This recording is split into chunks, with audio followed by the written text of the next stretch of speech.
and bear him a son, that implies a long length of time where David, a man after God's own heart, was apart from a right relationship with God. The Bible says Bathsheba bore him a son, and we know that at least 9 months have to go by for a pregnant woman to have a son.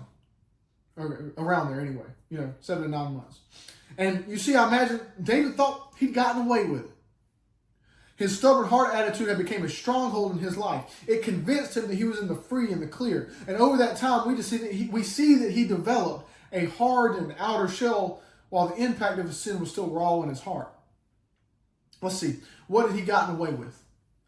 What exactly had seared his conscience? Firstly, David murdered Uriah, and no one was the wiser. This was a big deal, not just because it was murder, but because of who Uriah was. 2 Samuel 23:39 says that Uriah was one of David's elite soldiers. He was not just a footman. He was part of a group that has become known today as David's mighty men. These were 37 military warriors that David had who were set apart for heroic actions. Uriah was up there with dudes who had killed 800 men with a single spear and slew lions with their bare hands.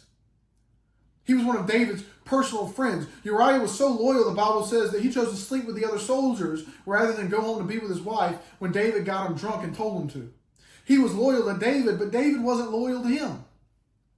And secondly, not only was Uriah out of the picture, but Bathsheba was David's wife now. Their baby looked legitimate. No one was the wiser. There was going to be no scandal. There was going to be no outcry of injustice. There was going to be no, split custody arrangements or child support payments. No one in the world knew about that adultery besides David and Bathsheba. No one in the world knew about that murder besides David and Joab. The baby was on its way. All was healthy and good. All the nasty business was behind David. Sure, he'd messed up a couple times, but he was good to go. It was all taken care of.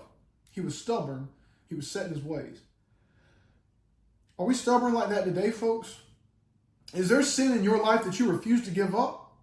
Is there something you are doing that you know is wrong, but you keep bearing the guilt and the shame? Maybe at one time that pain pierced your heart, but now it's just this dull thud. Friend, you can tell yourself you're fine. You can tell yourself that it doesn't hurt like it used to, but the reality is that with each passing day, you stubbornly allow that sin to stab you. You become a little bit more dead on the inside. And remember, dead people don't feel.